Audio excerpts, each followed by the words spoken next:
আসসালামু আলাইকুম। আজকে একটি নতুন নিয়োগ বিজ্ঞপ্তি নিয়ে আলোচনা করব। সংস্কৃতি বিষয় মন্ত্রণালয় নিয়োগ বিজ্ঞপ্তিটি প্রকাশ হয়েছে 22শে জুলাই 2026 সালে। এটা হলো সম্পূর্ণ সরকারি একটি চাকরি। তো এখানে যারা আবেদন করতে চান, তারা এই ওয়েবসাইটে যাবেন, তারপর নিয়োগ বিজ্ঞপ্তিটি ডাউনলোড করবেন, তারপর ভালোভাবে পড়বেন, তারপর আপনারা আবেদন করবেন। এখন আমরা পদগুলো দেখে নিই কী কী পদ আছে। যেমন প্রথম 1 নম্বর হচ্ছে লাইব্রেরিয়ান 1 জন, তারপর হচ্ছে হিসাব সহকারী 4 জন, তারপর হচ্ছে সহকারী মডেলার 1টি, তারপর হচ্ছে আলোকচিত্রকর 1টি, তারপর হচ্ছে সার্ভেয়ার রয়েছে 2 জন। এখানে সরকার কর্তৃক অনুমোদিত প্রতিষ্ঠান হতে সার্ভে বিষয়ে ডিপ্লোমা করা লাগবে। তারপর ড্রাইভার রয়েছে 1 জন, 8ম শ্রেণী পাস। তারপর হচ্ছে বৈধ মোটর ড্রাইভিং লাইসেন্স থাকতে হবে।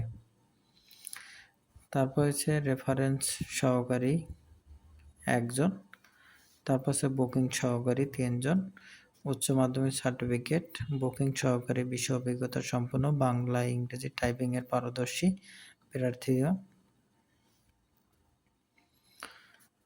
তারপর হচ্ছে 9 নম্বর হচ্ছে কার্পেন্টার 1 জন, তারপর হচ্ছে ক্যাশ সরকার 3 জন, তারপর হচ্ছে ডেসপাস রাইডার হচ্ছে 1 জন, এখানে 8ম শ্রেণী পাস। তারপর হচ্ছে মোটর সাইকেল চালানোর বৈধ লাইসেন্সধারী, মোটর সাইকেল রক্ষণাবেক্ষণ জ্ঞান সম্পন্ন।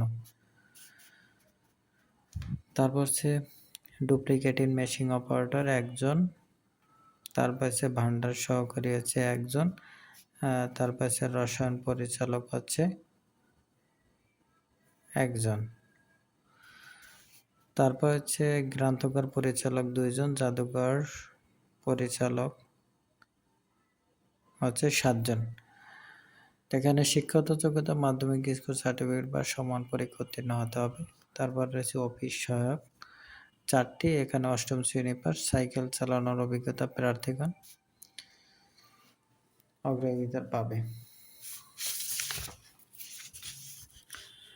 তারপর রয়েছে আপনার বাবুর্চি 1 জন, তারপর হচ্ছে সাইট পরিচালক 1টি, তারপর হচ্ছে মালি হচ্ছে 3 জন, তারপর হচ্ছে নৈশ প্রহরী হচ্ছে 2 জন। এগুলো সবের হচ্ছে আপনার শিক্ষাগত যোগ্যতা 8ম শ্রেণী পাস। এখানে একটি কথা বলা হয়েছে, যেমন আপনারা শোনেন, সকল পদের লিখিত পরীক্ষা একই দিনে হবে, তাই একই সময় অনুষ্ঠিত হওয়ার সম্ভাবনা থাকায় একজন প্রার্থীগণ একাধিক পদে আবেদন করাকে নিরুৎসাহিত করা হলো। মানে এই যে নিয়োগ বিজ্ঞপ্তিগুলো আছে, এই পরীক্ষাগুলো একই দিনে হবে, তাই জন্য একজন পদ একাধিক পদে আবেদন করলে আপনার হয়তো টাকা লস হতে পারে। তারপর আরেকটা বলা হয়েছে, নৈশ পদের ক্ষেত্রে সশস্ত্র বাহিনীর অবসরপ্রাপ্ত কর্মচারীর জন্য বয়স 45 বছর। তারপর এখানে যারা আবেদন করতে চান, এই যে doa teletalk.com.bd ওয়েবসাইটে যাবেন, ওয়েবসাইটে যেয়ে তারপর একটা আবেদন ফর্ম পাবেন, সেটা পূরণ করে আবেদন করবেন। আবেদন ফর্মটি শুরু হবে 23/7/2026 সকাল 10টা থেকে, শেষ হবে 12/8/2026 বিকাল 5টা। তো এই ছিল নিয়োগ বিজ্ঞপ্তি। ভিডিওটি ভালো লাগলে অবশ্যই লাইক কমেন্ট শেয়ার করবেন। সবাইকে অনেক ধন্যবাদ।